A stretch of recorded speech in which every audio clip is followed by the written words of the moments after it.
What's going on, everybody? Welcome back to another episode of Pigskins and Pinfalls. I'm Dick Burns, and we're here to talk everything from rule changes getting done to injuries for everyone. Bobby's out this week with a family emergency, so unfortunately, I'm going to have to run this one by myself again. We sent him our best, but the show goes on regardless. A little bit of a weird week. Not a lot of news, but we're still here to cover what there was. We got a couple of rule changes that came down in the NFL. We had a couple of losses. Everyone in the wrestling world got injured this weekend. I don't know what happened. To kick things off, let's go ahead and talk about some of these rule changes. This week, we are currently in the middle of spring league meetings for the NFL. A bunch of rule changes have been coming down the line that have been voted on. One of the changes that came out last week was actually that Peacock is going to have a streaming exclusive playoff game. They're actually going to have the Saturday night game on the wild card weekend. It's embracing the streaming world and recognizing that, yeah, essentially cable's dead. The owners approved a change to the bylaws that said that they can have a third quarterback on standby that's not counting against the roster spots on game days in the event that the two main quarterbacks on roster get hurt. This is, of course, going back to technically this year's playoffs games, where San Francisco, of course, they were down to their fifth string quarterback at one point with all the injuries that they had been experiencing. This is one of the good ones. I see this being really beneficial for teams in the future, just because in the event that you have one of those issues where you have two quarterbacks get hurt in the same game, you're not immediately resorting to, let's get a kicker out there or figure out, what was it? They played McCaffrey, I think, at one point during that game as the quarterback, and let's be real, the man can only do so much. Side note for McCaffrey, he also made a statement this past week, where he was saying that moving to San Francisco was the best thing that could have ever happened to him. And then he immediately had to walk that statement back and say, that's no shade against Carolina. He has nothing against them. He still appreciates his time. It's just saying that him moving into San Francisco and taking over that backfield has been one of the biggest benefits for him personally, and I can kind of see it. It makes sense. I mean, again, like I said, when it happened, it was sad to see him go, but we wish him the best. And honestly, he's doing the best with what he has. He really is fitting right into that team. Another rule change. This one was actually really debated against. A lot of people were pushing back against this, but it still got approved. Fair catches on kickoffs will automatically start at the 25-yard lines. A lot of special teams players and coaches were like, no, we don't want this. Goodell still approved it. I understand why they're doing it, because kickoffs are kind of where you experience so many more injuries. This is supposed to suggest that they're cutting back on the number of injuries and concussions that have been going on. The models that they've been putting out there showing that things are going to, concussion rates will go down by 15%.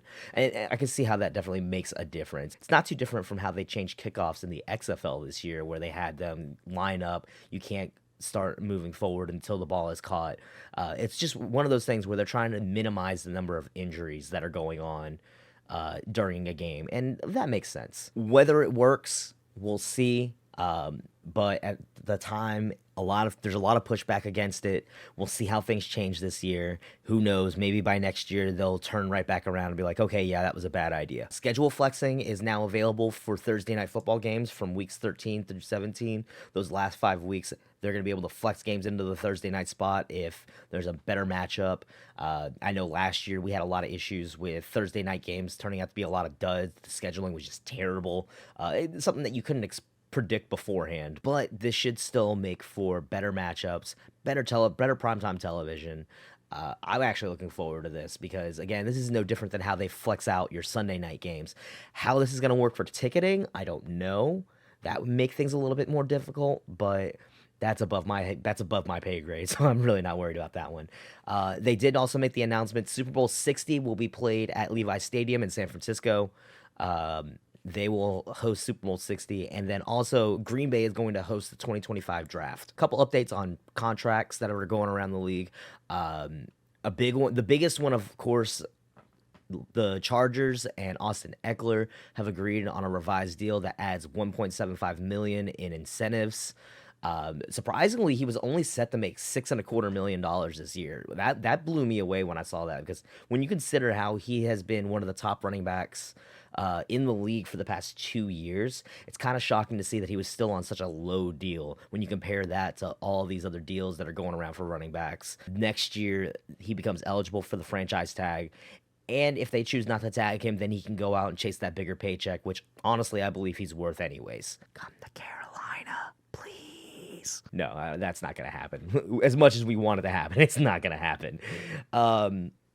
The Raiders came to an agreement with Tom Brady. Tom Brady's been in the news this week talking about how he wants to take a minor stake in the Raiders. Mark Davis has approved that and has come to an agreement with him to join the ownership group. He's actually really looking forward to it. It's Brady moving on to being an owner. There's only ever been two other players to have ever gone from being a player to an owner, that being George Halas and Jerry Richardson. This could be interesting. Good for Brady. Again, we hate Brady around these parts, but we still respect him for being as good of a player as he has been, and making the move into ownership is definitely something different. What level of input he's going to have on things, I don't know. Again, above my pay grade. We have a couple more XFL to NFL signings this week. A bunch from the Battlehawks. We'll go ahead and just start off with the Battlehawks. They've got a whole handful. Wide receiver Gary Jennings has signed with the Panthers. Wide receiver Hakeem Butler has signed with the Steelers. Offensive tackle Jared Jones-Smith, who was an all-XFL selection, has signed with the Commanders. Safety Lucas Dennis signs with the Falcons, and defensive lineman LaCale London's also signed with the Falcons. Roughnecks all-XFL defensive lineman Jack Heflin signs with the Saints. The big one, I know a lot of people are going to love this one. Brahma's kicker John Parker Romo has signed with the Lions. Should be interesting. Again, like we were talking about this last week when he got invited to camp. Prater's probably on his way out the door. I'd be interested to see Romo actually play a couple games, like actually start a couple games as kicker in Detroit. That could be interesting. And then two more for the defenders. Punter Dan Whalen signs with the Packers. And then this actually just dropped this morning, but wide receiver Lucky Jackson has signed with the Minnesota Vikings. He very quietly made a name for himself this year, so I'm really looking forward to see how he fits into that Minnesota offense. On the wrestling side of the house, I kind of referred to this in the intro. There were a lot of injuries this week. I don't know what was going on, but there was just so many injuries. Technically from last week, the match between Liv Morgan and Raquel Rodriguez versus Damage Control that was on SmackDown. Liv Morgan did sustain a shoulder injury, and because of that, they are going to have to vacate the tag team championships. It was mentioned that there was a bigger injury during that match to a couple of the writers, a couple of the journalists out there. And it turns out that it was Dakota Kai actually tore her ACL while trying to protect Liv. So that was really unfortunate. Both ladies are unfortunately going to be out for the rest of the year, and they have already decided that next week on Raw they're going to have a 4-way tag team match to determine new champions. That's going to be Raquel and Shotzi teaming together, facing Ronda and Shayna, Chelsea and Sonya, and then Damage Control, which most likely is going to be Bayley and Io with Dakota's injury. Opposite of that, I know last week I did a lot of coverage on the Best of Super Juniors, and unfortunately we saw an injury there as well. Taiji Ishimori on night 8 facing Hiromu Takahashi suffered what was said to be a cervical spinal injury. So essentially like spinal neck injury. Those are always the ones you gotta look out for. Again, we've seen neck injuries in the past take people out for long periods of time. Big E, of course, is still currently out with a neck injury. We saw Tyson Kidd get retired due to his neck. This forced him out of the Best of Super Juniors tournament. TJP was given a night 9 forfeit win.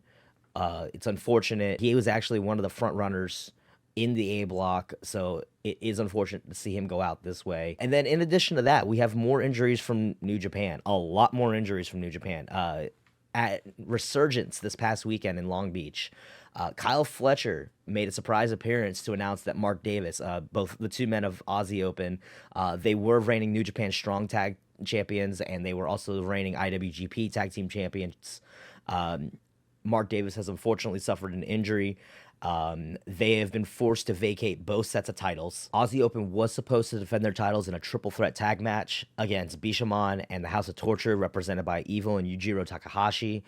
That has been turned into just a 2-on-2 match for both sets of vacated titles. Whoever wins gets both sets. I don't know who wins that one, honestly. I was so sure that Aussie Open would have retained in that situation. I would like to see Bishamon win the titles back, given that they lost them just earlier this year to Aussie Open, and I've long been a fan of Hiroki Goto. How that goes, we'll have to see. Again, that's a question for next week when we do picks for Dominion. Also at Resurgence, there was a 4-woman tournament to crown the inaugural and New Japan Strong Women's Champion.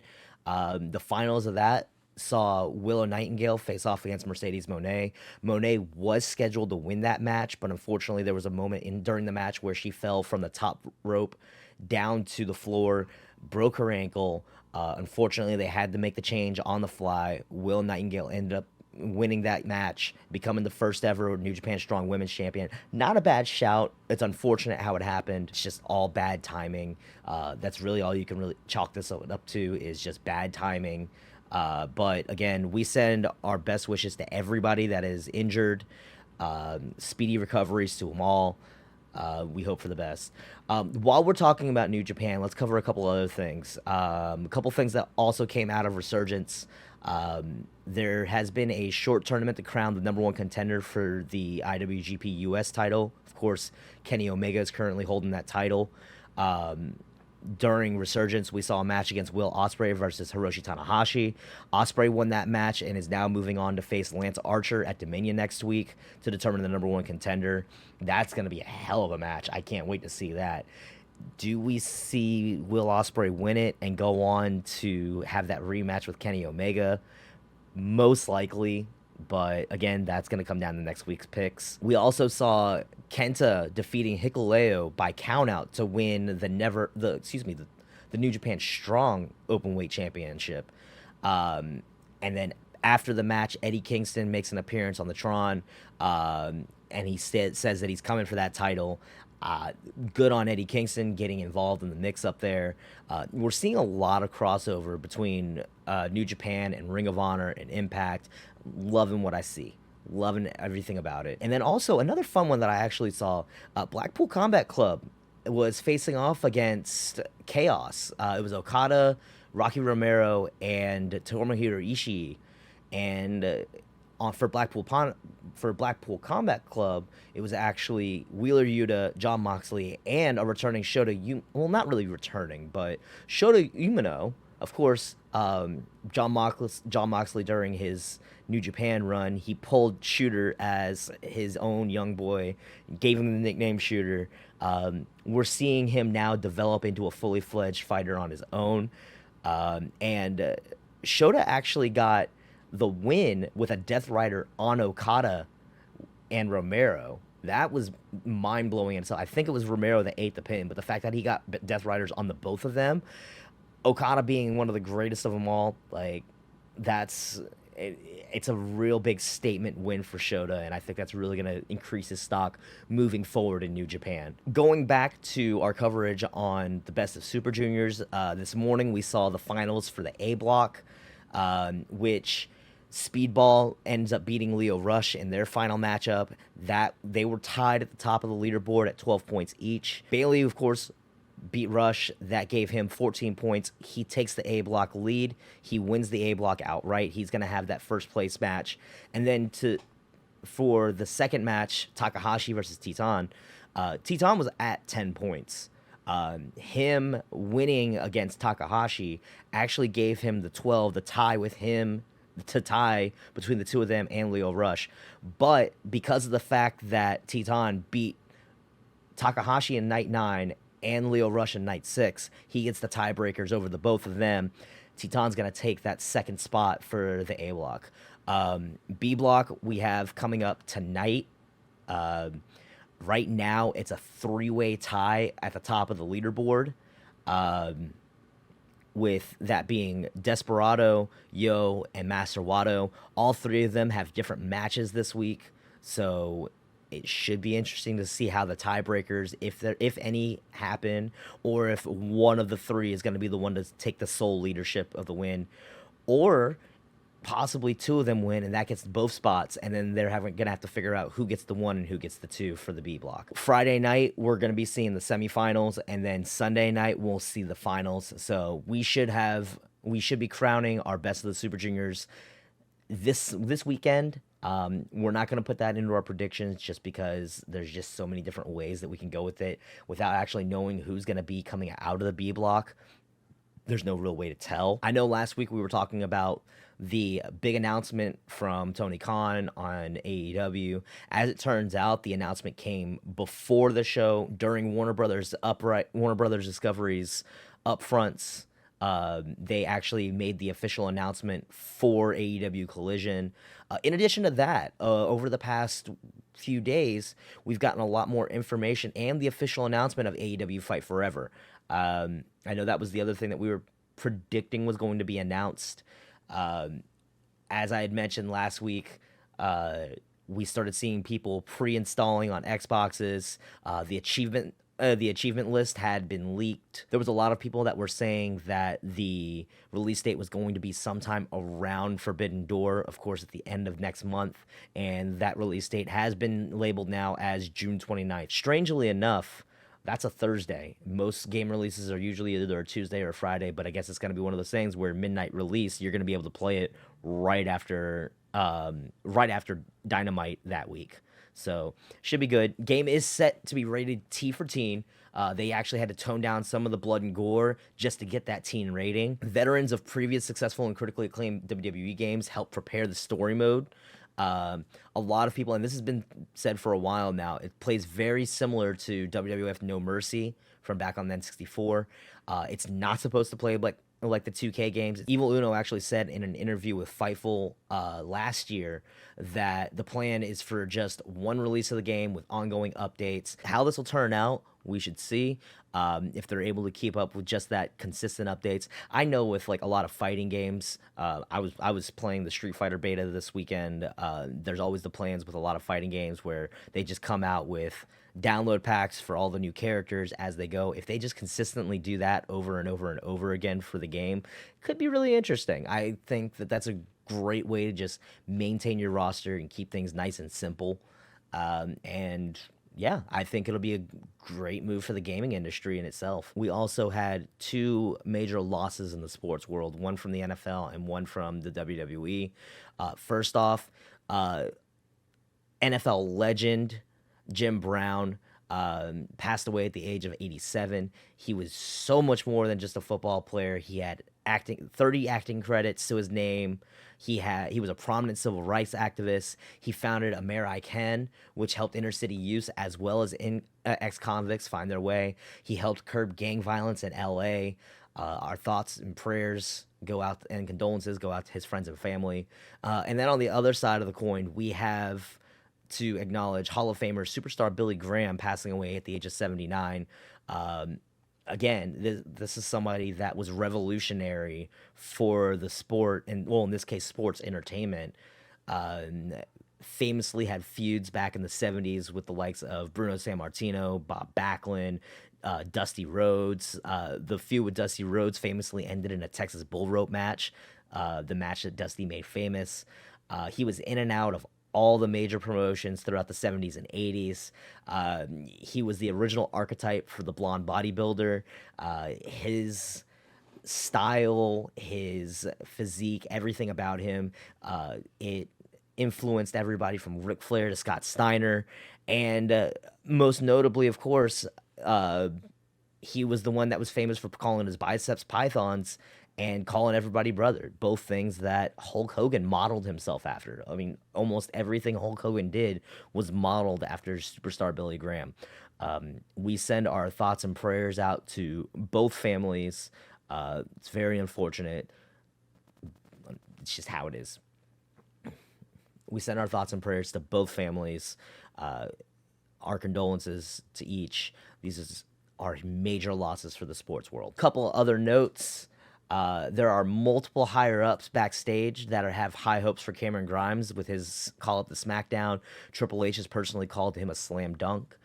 A couple fun facts that we have here. Stetson Bennett, having been drafted to the Los Angeles Rams, everyone made fun of him for being so old coming out of UGA, but after 6 years at the University of Georgia, he actually didn't get his degree, which is a bit of a surprise. It's like you'd think after 6 years you'd have your degree, my dude, but no, I guess not.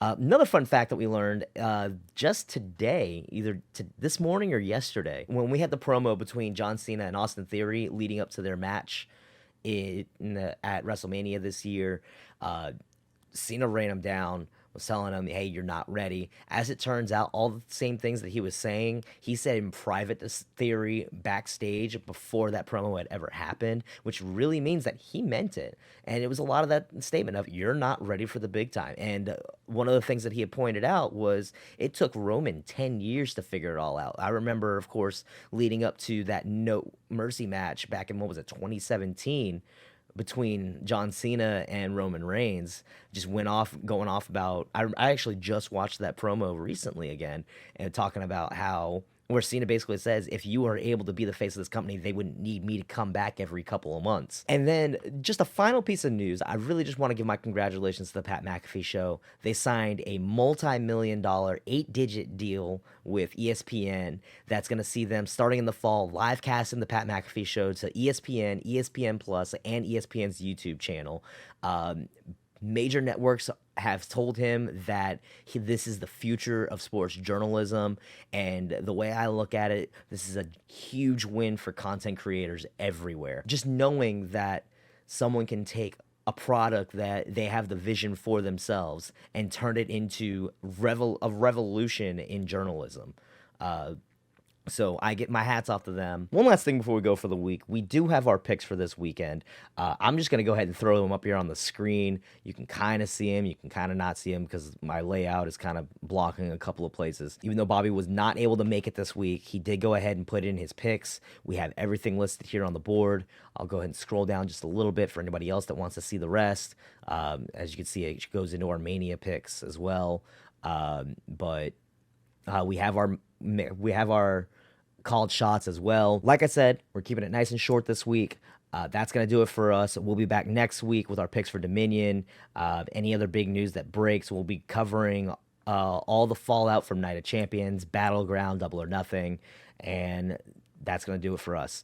Again, every little bit of support helps, so leave a comment, leave a like, hit the subscribe button, follow button, whatever system you may be watching this on. We really appreciate any support that you guys give us. That's going to do it for me, though. For Bobby, I'm Dick Burns. That's going to do it for us. We'll see y'all next week.